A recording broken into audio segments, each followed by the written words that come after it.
Here with the running back, pass catcher, Antonio Gibson.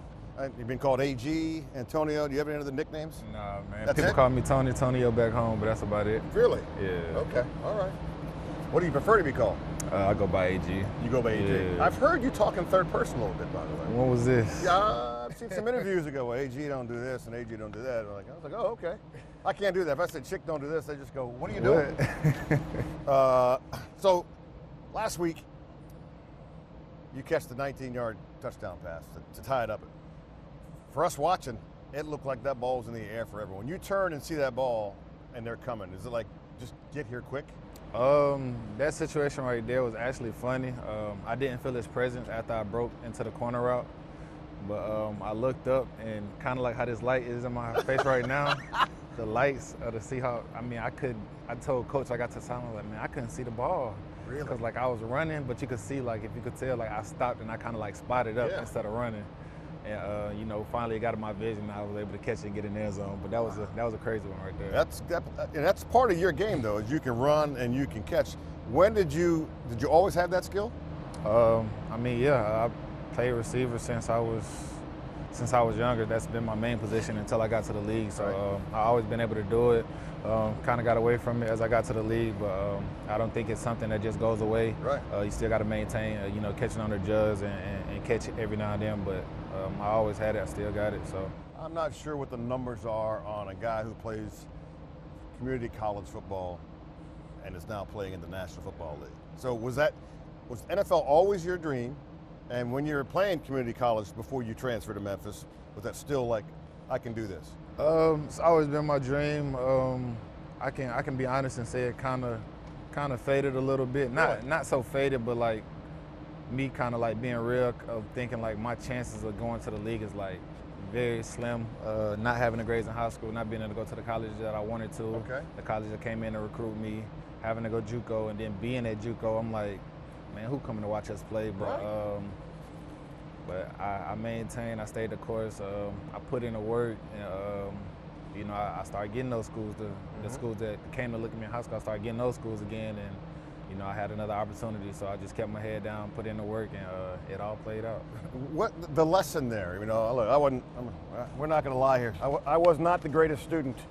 That's saying not a whole lot there. But that lesson of not having the grades, so you can't reach your dream immediately. That's a lesson for anybody, and that's something you can impart to other folks, right? For sure. I would say, and you hear it a lot, and for me it was big. My first and second year in high school was just, I did not take it serious. Yeah.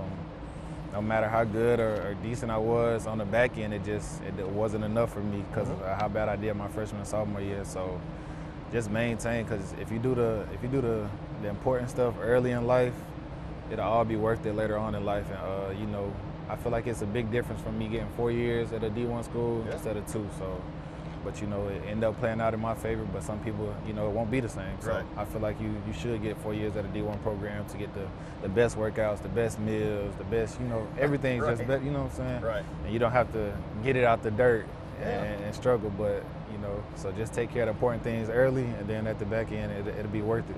You have the second longest touchdown reception for a running back in franchise history. It's 73 yards against Buffalo. You know who has the first? No, I do not. Me either. No, I'm kidding. Matt Jones. Matt Jones. Well, I don't even remember Matt Jones, 2015. But you can take one to the house. So the folks that are watching this right now will never be in burgundy and gold, will never play in the National Football League. So even like last week, when you cross the goal line and you see the referee do this, what is that feeling like? That's a hard one to explain. There's no better feeling. You can have all the yards in the world, you can have the best catches, but when you get in that end zone, it's a completely different feeling. The crowd, just to hear the crowd, see your teammates' reactions, and there's no better feeling, to be honest. You are tied for 6th, and I'm doing a lot of numbers here. This is what we do sometimes, numbers. You're tied for 6th amongst running backs in receptions for this franchise. So the next one you're going to be in 5th. That's doing something, Antonio.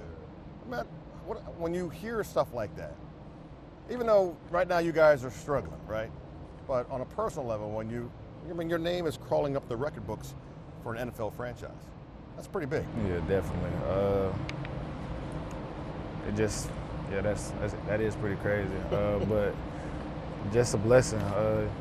I didn't even know that, but That's my job. See, so your job is just to do the stuff on the field. My job is to look stuff up. You start the game with a 33-yard kickoff return. Again, I'm taking back to the viewers. Ball's coming. What do you see? I returned kicks in high school and junior college football, punt returns, kick returns, and I know on kickoff return, I just thought that's just a whole lot of bodies, and I'm gonna get hurt. But what do you see? So I remember, like, going back to high school, I remember it was just running. We had block schemes, but they didn't block it up how I was supposed to. So it was just running. Then we got to college. I had two good special team coaches.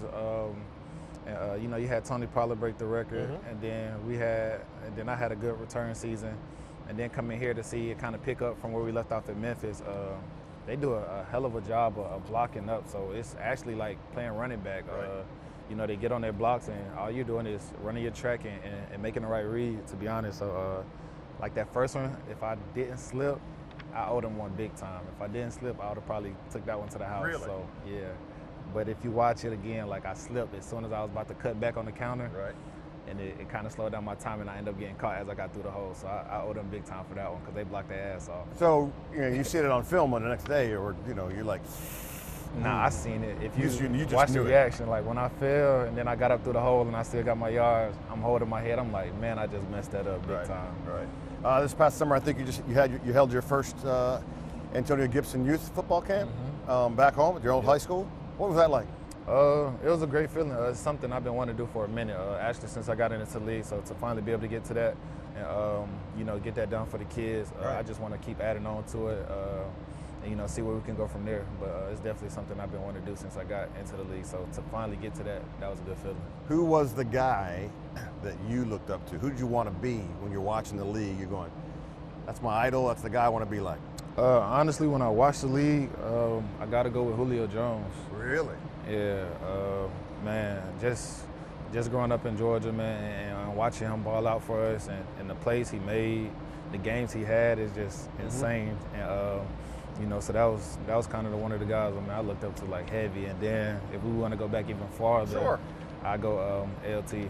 Well, why not? Yeah. I believe you're the second guy on this team who said that. The first, David's behind the camera. I think it was actually, might have been Chase. Yeah, dude was cold. Yeah, it might have been Chase. I was like, whoa, wait a minute, what? Yeah. Hardest hit you've ever taken in the NFL? Ooh, I talk about this. I get asked a lot from my friends. Well, we're friends.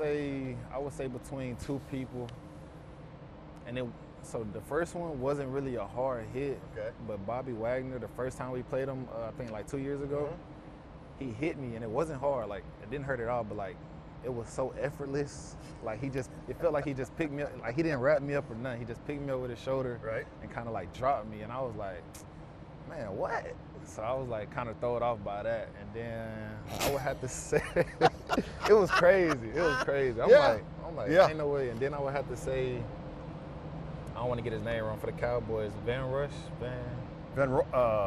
number 55. Sure, close enough. But we'll just call him number 55. That's what we'll call him. He led me in the A gap, and I remember just banging, and like, I went back, and he went the other way, and I opened my eyes, and I'm facing towards the sideline running. I'm like, I thought I was going that way. Really? So that was another tough one. Yeah. So that was about it. Yeah, okay, all right. Your quarterback, Sam Howell, how different does he appear to you from the first time you saw him last year as a rookie? Completely different. Just his growth, like from week one to now, is like crazy. We was actually watching film yesterday, and I hope you don't mind me saying this, like a simple thing. I wouldn't call it simple because I don't play quarterback and I couldn't. But picking up pressure, knowing where the pressure is coming from, like him like moving away in the pocket, away from pressure, that was something he kind of struggled at, I think, like the first couple weeks, I think. And like, if you see him now, like, he's like so comfortable, like he knows where it's coming from. You can see him moving away from the pressure, making the plays he need to make. And it's just amazing, man. Like, every week he doesn't take nothing tough. Like if he's having a bad week, he shake it off next week. He come out and perform, and just continues to grow. And he's out there balling for us, and he always gives us an opportunity to win.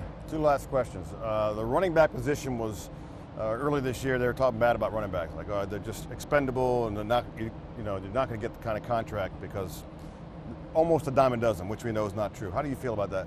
Honestly, it's tough because, and I don't want to just put this on running backs, but I feel like everybody out there deserves to get paid. Right. It's enough money for everybody to get paid, and we're out there putting our life on the line. Like, this is a dangerous sport, and people get, some people experience, the outcome of that. And I just don't think it's fair to be like, oh, they're expendable. It's not.